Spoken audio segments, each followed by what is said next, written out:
Waalaikumsalam warahmatullahi wabarakatuh. Terima kasih atas kesempatan yang diberikan oleh kami. Perkenalkan, saya sebagai MC Marlina. Kemudian presentasi yang pertama adalah Pak Hamza, kemudian yang kedua adalah Ibu Hasnia, notulennya Ibu Rehana.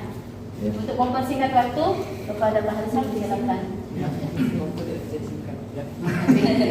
Bismillahirrahmanirrahim. Assalamualaikum warahmatullahi wabarakatuh. Waalaikumsalam warahmatullahi wabarakatuh.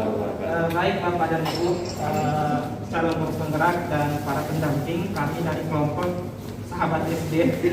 Sahabat percaya.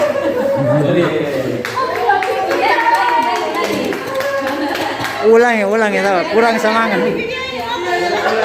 Kurang ekspresi. Baik Bapak dan Ibu, kami dari sahabat SD. Sahabat percaya. Oke. Kami menamai kami sahabat SD karena kami sangat terinspirasi dengan Bapak pendamping kami. Iya tahu. Luar biasa. Senantiasa memberikan kami inspirasi ya. Jadi untuk program yang kami akan laksanakan atau rencanakan terkait dengan program yang berdampak pada murid, yakni penerapan model RME. Jadi saya kira kalau untuk guru matematika sudah paham sekali terkait dengan RME, Realistic Mathematics Education, adalah sebuah model pembelajaran yang bersifat faktual ya, yang tidak hanya konsep saja, tapi bersifat faktual. Nah kemudian inputnya di sini adalah yang pertama adalah materi, kemudian waktu, ketiga peserta didik, alat dan bahan sesuai kebutuhan. Kenapa kami membutuhkan alat dan bahan sesuai kebutuhan ini? Karena ini pengelolaan berdasarkan sumber daya yang ada di sekitar. Kami juga memanfaatkan sumber daya yang ada di sekitar. Kemudian termasuk juga guru tentunya berperan penting di dalam penerapan model RME ini. Kemudian aktivitas kami untuk mencapai penerapan model RME ini, yang pertama itu membuat tentu RPP, rancangan pembelajaran.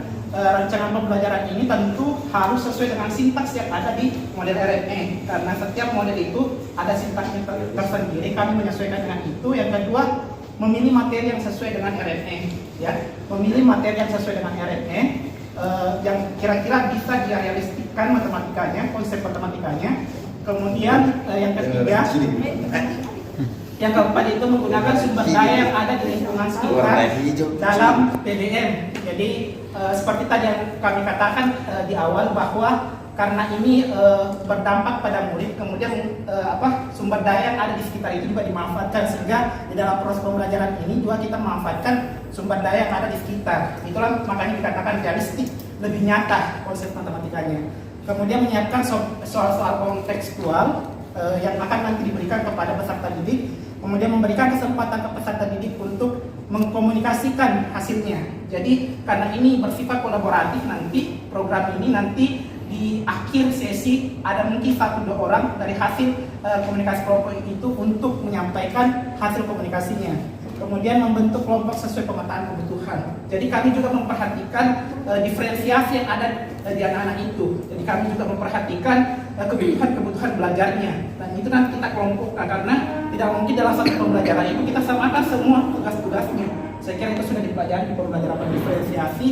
Kemudian di output, peserta didik mampu mengintegrasikan antara konseptual dan faktual. Jadi harapan kami di dalam pembelajaran model RME ini, anak-anak tidak hanya cerdas secara konseptual, ya. Anak-anak sekarang ini jangan sampai hanya mengira bahwa matematika itu hanya terkait dengan angka dan rumus, ya. Tapi sebenarnya jauh dari itu. Kemudian kedua, melatih berpikir hot. Dengan kita memberikan soal-soal yang lebih real ke anak-anak, itu akan melatih cara berpikirnya untuk memahami soal-soal yang lebih real, yang lebih dekat dengan lingkungan sekitarnya. Kemudian menumbuhkan budi pekerti.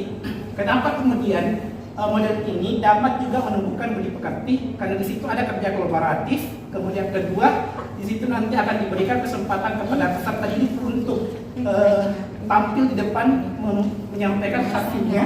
Kemudian selanjutnya di sini juga akan dilatih anak-anak untuk melihat sumber daya yang ada di sekitarnya, memiliki tanggung jawabnya di situ. Selanjutnya menumbuhkan kreativitas peserta didik. Jadi kegiatan ini tentu akan menumbuhkan kreativitas peserta didik karena kita hanya memberikan soal, kemudian bagaimana dia memanfaatkan di sekitar lingkungan sekitarnya itu untuk menjawab soal-soal yang diberikan. Kemudian outcome, peserta didik berpikir abstrak. Jadi hasil dari ya tidak berpikir abstrak, maksudnya mereka hanya tidak berpikir bahwa matematika itu soal melulu, bahwa ternyata matematika itu memiliki sesuatu hal yang bisa mereka aplikasikan di dalam kehidupan sehari-hari. Jadi bersifat faktual. Kemudian yang kedua, budi pekerti yang baik pada peserta didik. Di dalam setiap proses pembelajaran itu kami selalu menanamkan nilai-nilai kebaikan di anak-anak itu. Misalnya pada saat menyampaikan pendapat, bagaimana mereka menghargai pendapat teman-temannya. Yang kedua, bagaimana mereka bisa melatih dirinya untuk berpikir menyelesaikan sebuah masalah seperti itu. Kemudian menjadi problem solver seperti itu tadi yang saya katakan, dapat menjadi menyelesaikan masalahnya sendiri, peka dalam melihat masalah yang ada di sekitar, kemudian mencarikan solusi berdasarkan sumber daya yang ada di sekitarnya. Kemudian impact-nya itu kami berharap melalui kegiatan atau penerapan model LMS ini peserta didik memiliki keterampilan abad 21, yakni 4C, critical thinking, creative, collaboration, and communication. Saya kira seperti itu. Oke, tepuk tangan. Sekian pemaparan dari Pak Harisha. Dilanjutkan. Ya, Ibu Harisha. 3 menit ya. Ya, terima kasih untuk manajemen risiko terkait dengan program penerapan model RME. Kami mengidentifikasi ada 2 risiko ya, berdasarkan aktivitas yang kami lakukan. Yang pertama adalah materi pelajaran tidak memungkinkan model RME sesuai sumber daya yang ada di sekitar. Jadi mungkin saja sesuai dengan model RME, sumber daya yang di sekitar lagi yang tidak bisa termanfaatkan atau sebaliknya. Nah, ukuran risikonya sedang. Bagaimana? Jadi kami ini melihat 2 sisi pandang, penanganan risiko saat itu juga dan pengendalian risiko untuk yang akan datang. Jadi untuk saat itu juga ketika risiko itu terjadi, maka kami langsung mengubah skenario pembelajaran. Bagaimana agar risiko itu tidak terjadi untuk yang akan datang, itu namanya kami sebut action plan pengendalian risikonya, yaitu ada 2. Jadi kita petakan memang materi yang akan dibuat dalam model RME. Apa saja materi dalam matematika yang bisa diterapkan dalam model RME. Yang kedua, ya tadi karena dia berkaitan dengan sumber daya, jadi kita juga identifikasi sumber daya yang bisa digunakan untuk model RME. Nah, kemungkinan risiko yang terjadi yang kedua adalah soal yang tidak relevan dengan model RME. Soal yang dibuat oleh guru itu bisa saja tidak sesuai dengan model RME yang kita akan jalankan. Kami mengambil ukuran ini besar. Kenapa? Bukan dulu kenapa, bagaimana penanganan risikonya seperti yang di atas tadi, ada penanganan risiko saat itu juga dan pengendalian risikonya. Jadi untuk saat itu juga ya, ketika itu tidak sesuai maka kita mengambil dari bank-bank soal. Nah, kemudian bagaimana mengendalikan risiko-risiko itu agar tidak terjadi di akan datang? Nah, tentu saja kembali lagi ke gurunya, kompetensi guru itu perlu ditingkatkan ya, tentu saja melalui dengan MGMP. Yang kedua, karena tadi mengambil dari bank soal penanganan risiko saat itu juga, maka guru diharapkan memang membuat bank soal dari berbagai sumber, itu agar tidak terjadi di masa akan datang. Nah, terkait dengan ukuran risiko, kami membuatkan indikatornya. Jadi untuk kecil, sedang, tinggi itu kami buatkan probability-nya, kemungkinan terjadi. Jadi kami menghitung kemungkinan terjadinya dalam 1 semester. Jadi kecil ketika dalam 1 semester itu 1 kali, sedang ketika 2 kali, dan tinggi ketika 4 kali. Itu kami sendiri yang buat ya sebenarnya. Lalu impact-nya, dampak yang akan terjadi. Jadi kami terkait prosesnya, ketika dia tidak mengganggu proses berarti impact-nya itu kecil.